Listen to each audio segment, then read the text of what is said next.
She handed me a knife, and I swear I thought about using it for something else entirely. Dinner was her idea.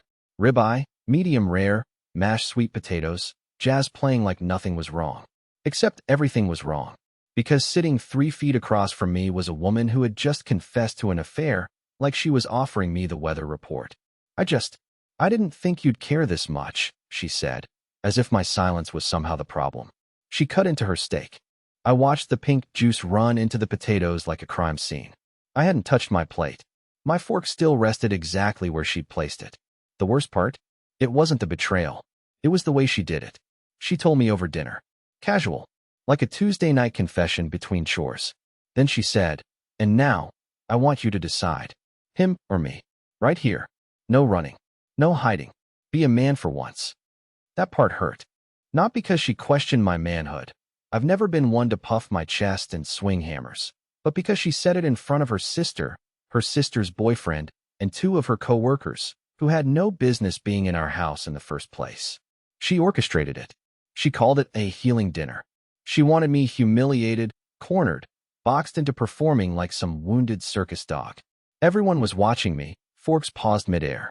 I could hear her sister whisper something like, "He deserves it." Maybe I imagined that part. Or maybe I didn't. My mouth opened once, then closed. And then, without a word, I stood up. I didn't shout. I didn't cry. I didn't slam anything or flip the table like she probably hoped for. I just walked out the front door, barefoot, no wallet, no keys. The cold hit me like a slap. I walked for hours. No destination, just distance. I walked until my feet hurt. Until the quiet replaced the buzzing in my ears. Until I realized what this really was. It wasn't just a betrayal. It was a performance. And I had just rewritten the ending by not giving them one. By the time I came back to the house, it was past midnight. The porch light was still on, casting long shadows across the welcome mat I used to clean every Sunday like it meant something. I didn't have my phone, and I was half hoping the door would be locked, but it wasn't.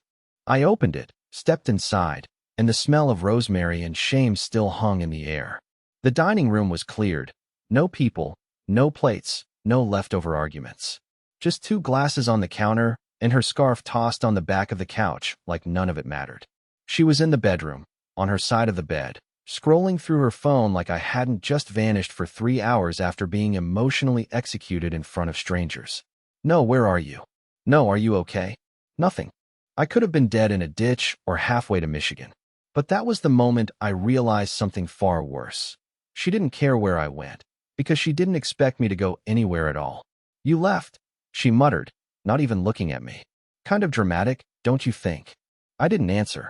I walked past the bed, into the closet, pulled out my duffel, threw in enough clothes for a few days. A few months. Who knew?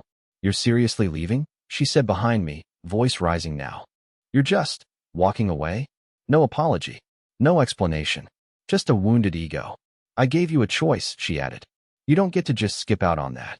I paused, duffel halfway zipped. That's when it hit me. She didn't confess because she felt guilty. She confessed because she was bored. She wanted a reaction. Drama. A breakdown. Maybe even a fight that would make her feel alive again. But what she got was me walking out mid-performance, and that drove her crazy. I turned to her, finally. "You didn't give me a choice. You gave me a stage." She opened her mouth to say something, but I didn't wait to hear it. I zipped the bag, threw on a jacket, and walked back out into the cold. Still no yelling. Still no tears. Just the hollow echo of my footsteps on the pavement. I didn't even have a place to stay. My friend Donovan lived across town, but it was late, and I didn't want to explain everything just yet. I drove around for an hour, then parked in the empty lot behind an all-night laundromat, reclined my seat, and stared at the ceiling. That thin lining of the universe where people like me try to make sense of being gutted with a smile on their face. The texts didn't come. The calls didn't come. Because deep down, she thought I'd be back. She thought I'd crawl in through the door the next morning, mutter something about forgiveness, and pretend the betrayal was just a speed bump in a perfect suburban fairy tale. But what she didn't know, what none of them knew, was that I had already started mourning her months ago. I just hadn't buried the body yet. That night, I didn't sleep. And when the sun came up, I made a list. Not of things to take back, but of everything I'd never allow again. I hadn't meant to go back to the house. I told myself I wouldn't. But when you've been married for almost a decade, Your hands remember the routine better than your brain does. The next morning, I found myself parked 2 blocks away, staring at the house like it had betrayed me too. I only went inside because I realized I left my passport in the filing cabinet drawer, something you don't think about until you start planning how to disappear. She wasn't home. Probably at work, or maybe with him, the one she hadn't named yet, but whose presence dripped off her like expensive cologne. Her car was gone. The driveway empty. No neighbors around. It felt like the house itself was holding its breath, waiting for me to do something I couldn't take back. I walked in slowly, like a stranger in my own life. Nothing had moved, yet everything felt rearranged, the kind of subtle offness that makes your skin itch. Her shoes were lined up perfectly by the door. Mine were gone. Had she thrown them out already? I didn't ask. I didn't want the answer. In the office, her laptop sat open on the desk, the screen still glowing. Maybe she forgot to close it, or maybe she wanted me to see it. Either way, I looked. I shouldn't have. There it was, an email thread, pinned to the top of her inbox. Subject line, the cabin plan. Do you know that feeling when you realize the knife in your back had fingerprints on it the whole time? The emails weren't just between her and some random guy. They were with 2 of her coworkers. The same ones who'd sat at our dinner table like passive guests while I was cornered like a wounded animal. They were planning it. The healing dinner, the confrontation, the performance, it had all been choreographed. Like a bad high school play with me as the villain and Delaney as the misunderstood lead. In one message, she wrote, "He won't fight back. He'll just shut down like always. You'll see. And if he walks out, good. That's easier than explaining everything." And then a reply from a woman named Harper. "Just keep it clean. No shouting, no mess. If he records anything, it could backfire." There it was. Proof. This wasn't an emotional breakdown or a tragic affair. It was a planned exit. And worse, a controlled demolition of our marriage. They wanted to ruin me with grace. Quiet, elegant ruin. I copied the thread to a flash drive I'd left in the drawer months ago. Just in case. Because I wasn't sure what I was going to do yet. But I knew I needed the truth on my side, even if no one else cared. Before I left, I did one more thing. I walked into the bedroom and opened the nightstand drawer. My grandfather's watch was still there, the one I thought she might have pawned. I took it, slipped it onto my wrist. Because if I was going to lose everything, I wasn't going to do it on their schedule. Let them wonder where I went. Let them rehearse 1,000 apologies.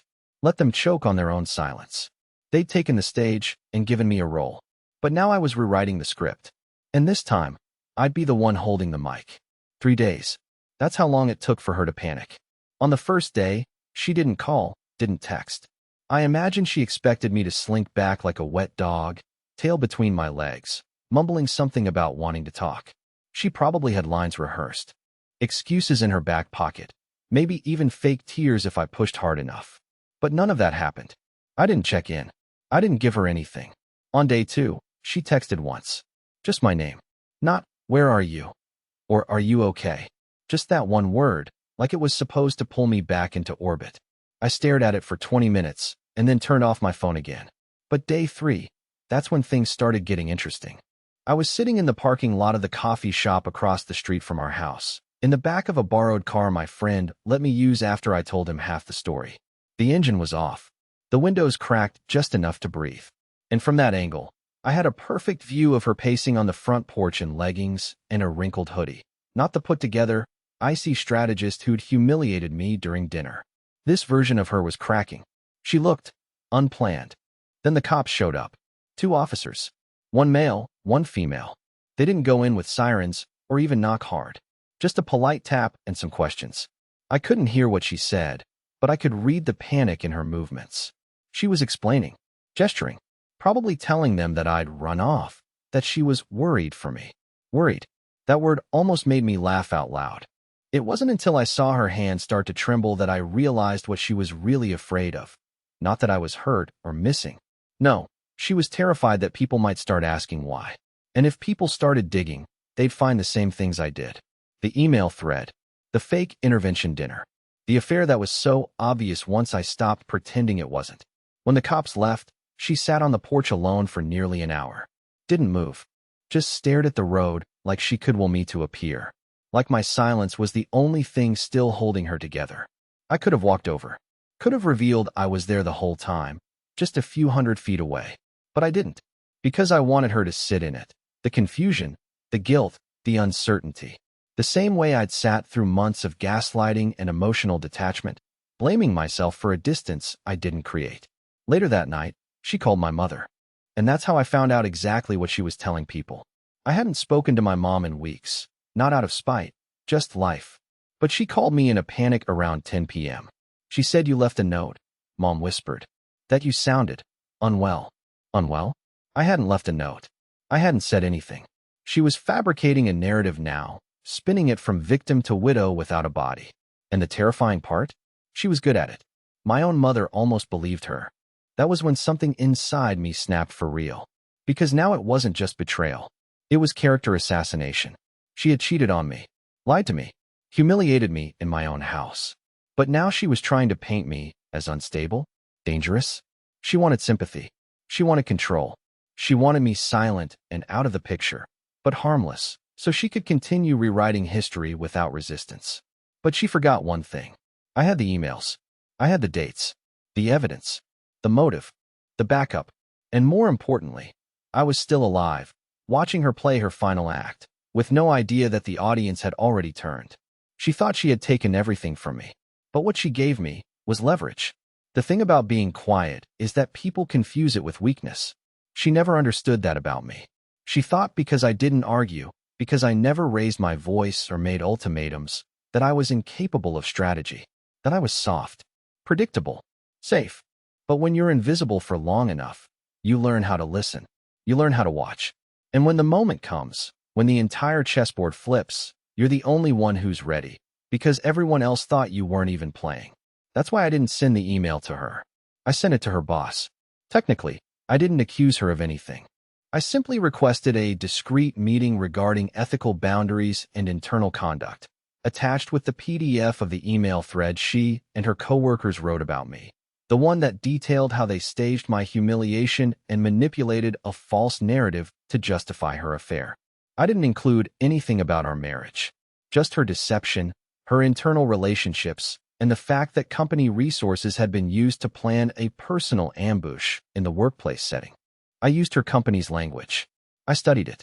I used her own terms against her: intentional misrepresentation, internal manipulation of conflict to manufacture exit justification, and my favorite, weaponizing emotional optics for personal advancement. If that doesn't sound like a lawsuit waiting to happen, I don't know what does. I didn't need revenge. I needed precision.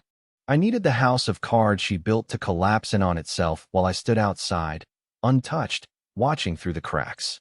The meeting was scheduled for Thursday morning. She had no idea.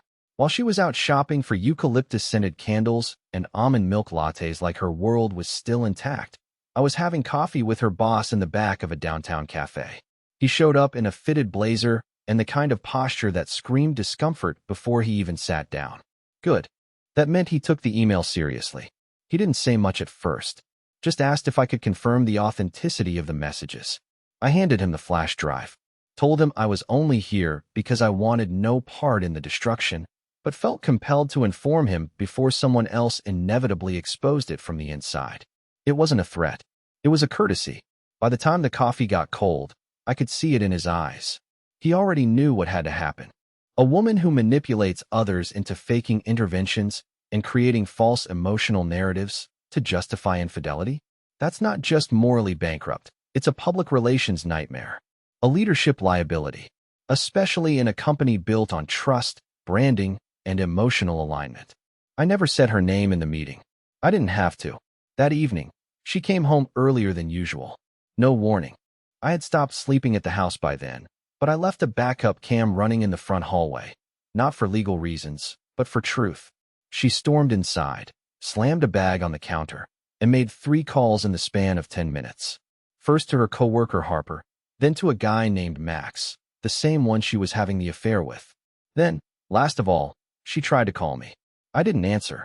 She left a voicemail. Her voice was trembling, not with sadness, but with fury. "You crossed the line," she hissed into the phone. "You don't get to burn everything down just because I wanted something different. If I go down, I swear to God, you're going down with me." There it was. The threat, the confession, the confirmation that, for the first time, She wasn't in control anymore. She had set the fire, and now she was choking on the smoke. But what she still didn't understand was that I hadn't started burning anything. Not yet. It was around 1:40 in the morning when I got the message that shifted everything. Not from Delaney, not from her company, but from someone I hadn't even thought to question. Donovan, my best friend. My ride or die. The one who let me crash on his pull-out couch when everything imploded. The guy who gave me his spare car keys like it was nothing. Who said, "Take your time, man," and handed me a beer while I stared blankly at the ceiling that first night.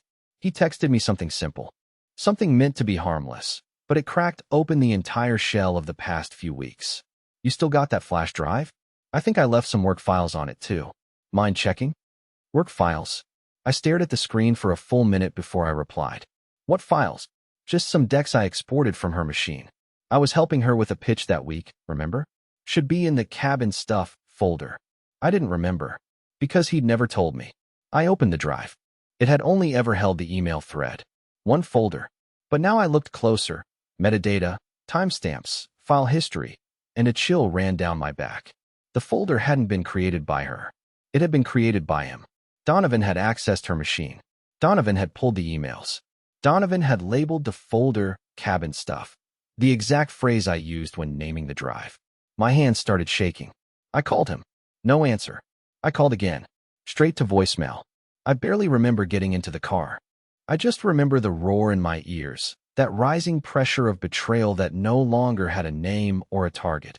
It was everywhere, surrounding me, choking out any last thread of clarity I thought I had. He lived 10 minutes away, but I drove like the road owed me something. When I got there, his lights were off, but his car was there. I knew he was home. I didn't knock. I didn't yell. I just stood outside, staring at the door like if I waited long enough, he'd feel it. Feel me.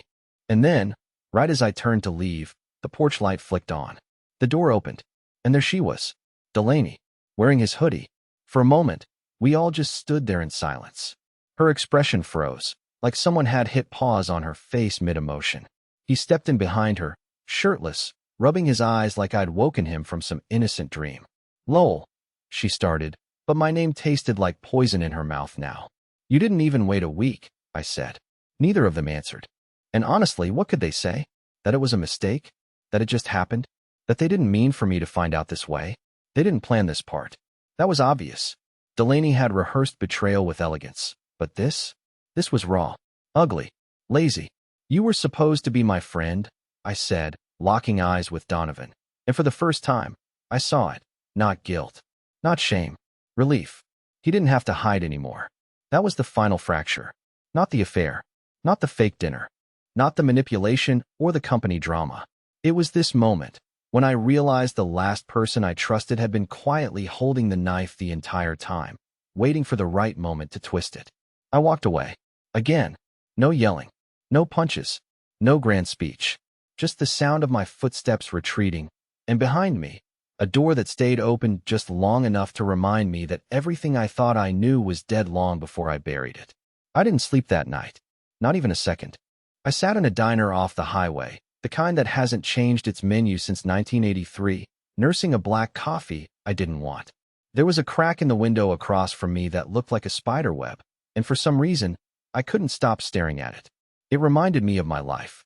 One clean break, radiating outward, everything shattered, but still somehow holding together. Barely. They didn't even try to cover it anymore.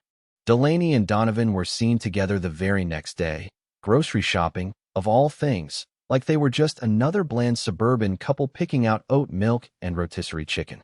As if I hadn't existed. As if our 10-year marriage was a rehearsal for their act. But here's the thing about betrayal. People assume the worst part is the heartbreak. It's not. It's the erasure, the rewriting of history. The way they move on while you're still choking on the smoke of everything they burned down. They told people I'd gone unstable, that I walked out for no reason, that I couldn't handle stress. Harper, her snake of a coworker, posted a vague status about emotional abuse survivors finally finding peace. Cute. It wasn't just gossip. It was a full-blown narrative. They were laying bricks for a house made of lies. And they were fast. But they'd made one mistake. They forgot I had the blueprints. The emails. The recordings. The photos. The metadata on the flash drive. And more importantly, the receipts of every single lie. So I did what I never thought I'd do. I gathered it all, every piece of proof I had.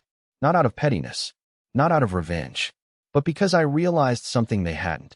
If they were going to weaponize silence, I'd make sure truth spoke louder than any scream they could fabricate. I didn't post a rage-filled essay. I didn't call them out by name. I didn't even tag them. I created a Google Drive folder labeled "For the Curious." Inside, I uploaded everything. The full email thread from the cabin plan. The audio clip of Delaney mocking me on her work trip. Screenshots of Donovan's access logs on my laptop. The forwarded voicemail she left my mother. The one where she implied I was mentally unwell. No commentary. No edits. Just facts. Then, I took one of the photos from our healing dinner, the night she tried to destroy me in front of witnesses, the one where I was just a blurry silhouette, staring into my untouched plate while everyone else smiled. And I posted it. No caption, just the link. I thought maybe 5 or 6 people would click it.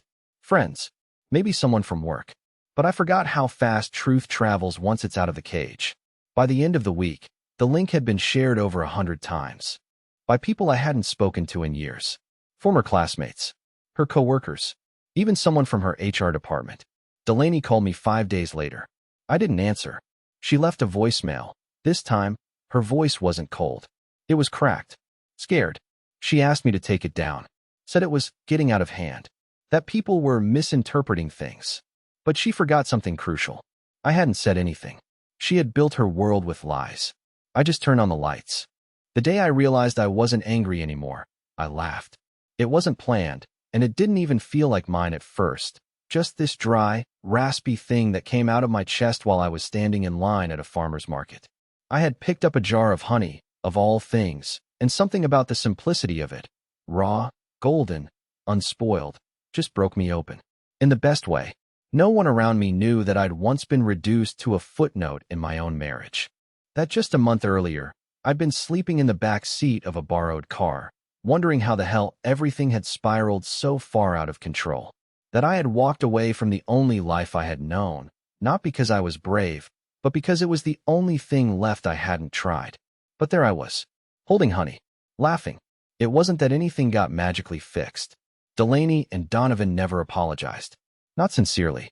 She tried, in her way, sent a long email weeks later with words like regret and poor judgment, and I wasn't myself. I didn't respond. Not because I wanted to hurt her, but because I didn't need anything from her anymore. Not closure. Not acknowledgement. Not even accountability. You can't get apologies from people still writing lies into their own story. And that's okay. The truth had done what I needed it to do. Quietly. Cleanly. The people who mattered knew. The people who didn't, well, they could believe whatever made them feel smart. What mattered was this. I was no longer playing a part in a story that wasn't mine. I moved out of state. Not far. Just enough. Found a small place near a lake. The kind with actual silence. Not the kind you have to pretend feels peaceful while someone else is lying across the dinner table. I took freelance editing gigs again. Started doing sound design for indie films. One of them ended up getting into a festival, and for the first time in years, I watched something I made with people who clapped at the end. I started talking to someone too. Her name's Elise. I met her at a bookstore. She was arguing with the owner about how the new poetry section was alphabetized by first name instead of last. I laughed. She glared at me, then laughed too. The first thing she ever said to me was, "You look like someone who hates small talk, but desperately needs a good conversation." She wasn't wrong. We've been slow. Intentionally. No performances. No power games. Just two people sitting in a lot of quiet and letting the world come back into focus. And I sleep now. God, do I sleep. Deep, dreamless, undisturbed sleep. Sometimes I wake up and forget what happened. Not because I've repressed it, but because it's over. It no longer owns me. It's just something that happened to a version of me I've already outgrown. People ask if I regret walking out that night. If I wish I'd fought harder, screamed louder, made a scene. But I don't. Because I said the most powerful thing I could say that night. Nothing. And then I left. Not as a victim, but as a man who finally understood that silence doesn't mean surrender. Sometimes it's survival. Sometimes it's strength. And sometimes, if you're lucky, it's the first sound of peace.